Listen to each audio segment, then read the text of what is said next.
Hello, my dear Valkyries. I saw some people on X and Threads use that term and I instantly fell in love with it. It's so fitting, don't you think? Because, wow, are you really gonna make me explain it? Anyway, today is some more Hope Core inspiration on the whole Valko situation. We're almost a week into the worldwide wolf war, and for some people that means they've been not logging into the game for a whole week. It's important to maintain hope in this fight while remembering not to be delulu, because I've seen some delulu theories out there like this is all a PR stunt or prank from Infold and they're just trying to break the fourth wall with Valko's release. I honestly empathize with anyone dipping into the delulu side of things, but remember to stay grounded. Having said that, here are some small but very real rays of hope that I've seen. First of all, Love and Deep Space silently released a raccoon plushie overnight, leaving many players in confusion. Some people feel like this is them completely writing Valko off by releasing things related to Valko without even releasing Valko first, but I personally have a more optimistic take. I feel like this is a silent nod towards those who want Valko back, almost like Infold is giving this secret statement to us that they see us and they're on our side, but like, of course, they aren't able to give any official statements at the moment because of the whole political/legal situation they're faced with, and it's clear that the raccoon is linked to Valko. In the Moonhowl party live stream, there was a wolf and a raccoon standing side by side, giving the announcements to us.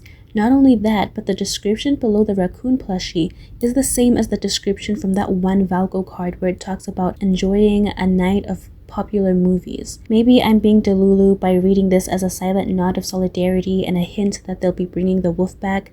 But wait, I've got more. Someone mentioned that a Chinese VIP player messaged the special VIP customer service for Love and Deep Space, and I feel like that's a pretty high up tier because the VIPs, they're the ones who spend a lot of money. So I feel like they're probably being more prioritized right now, especially the Chinese VIP players.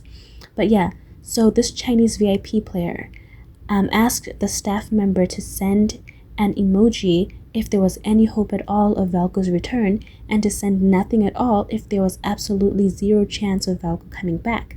And the staff sent her an emoji. I don't know how factual this is, but personally, I feel like it would be so cruel for someone to lie like that. However, I'm inclined to believe it because I've been seeing on RedNote many Chinese Valko lovers posting how they're messaging Love and Deep Space customer service, and the staff have stopped giving these weird cryptic messages, but are now sending more positive and reassuring ones with super cute emojis and stickers, which further fuels my hopefulness. Now, to be clear, the staff aren't saying Valko's coming back, but there's been a definite shift. Before, I read that the staff were giving clear answers that the wolf has gone away into the forest. Yet now, they aren't emphasizing that Valko is gone for good anymore. Instead, they seem to be in this in-between place, and that to me is enough to be hopeful. I also saw people post about how Zayn's God of Annihilation rerun deadline is no longer July 9, but has been moved up a day early to July 8. While I'm sorry to Zayn girlies who wanted to pull for him, I also feel a sense of hope. Like, why would they move the deadline to a day before July 9 as if something were coming on the 9th?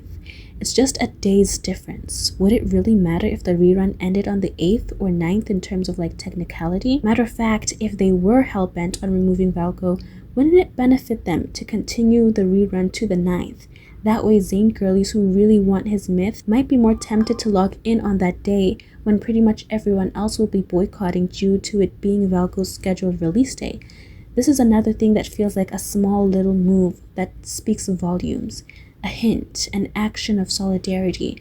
It's like they're saying, we've heard you and we agree with you. Whether this means Valko will be debuted on the 9th as planned or not, I cannot definitively say because Infold has not made any such statement. But them keeping the 9th clear feels like support for our boycott. Like, they're also trying to make sure no one feels tempted to log in on that day. I don't know, maybe I'm just delulu too, but more evidence to support my claims. Tameless Territory has been officially released by Love and Deep Space on NetEase Cloud Music in China. This is honestly huge because you guys probably remember how when Lads was going to all these great lengths to completely wipe Valko off the surface of every Chinese social media platform. I know that they were late in doing so on more international platforms, but in China, they were definitely quick with it. So, them bringing his release theme song back to Chinese media is a big deal, I feel. And even more hope inspiring is seeing reports that the CN bullies who started this whole mess are being dealt with through legal channels. There seems to be a huge anti-cyberbullying sentiment going on right now, and I've seen on Red Note several of the bullies post that they need to get rid of evidence, so they're like hurriedly deleting stuff. Meanwhile, CN fans in favor of Valko are making public links between the news story that the Shanghai police are dealing with people who spread malicious rumors and defamatory comments about companies to the whole Infold and paper game situation by tagging Infold in comment sections where malicious claims about them are being made. For anyone curious about the whole Shanghai news report, you can check out my previous video where I talk about it. Now, some people are claiming that they know 100% that the company behind Silent Whispers hired people to make up these rumors and spread them around social media. And while I myself have talked about how it's possible competitors might be involved or somehow benefiting from Info's misfortune, I have never at any point named names or pointed fingers because, as far as I know, there is no official statement that definitively says a company's name. So I highly suggest that people stop pointing fingers without 100% proof, especially not in this situation. It's not a good look for our cause, and we don't want to also be caught spreading rumors about a company that could potentially get them in trouble the same way the CN bullies did with Infold. I highly advise you all not to go to Silent Whisper's social media platforms and start bombing them with hate because of the whole Valko situation. Come on, we're all smarter than that. Anyway, I believe I've covered everything important. Each of these things, no matter how small they seem, feels so deliberate to me.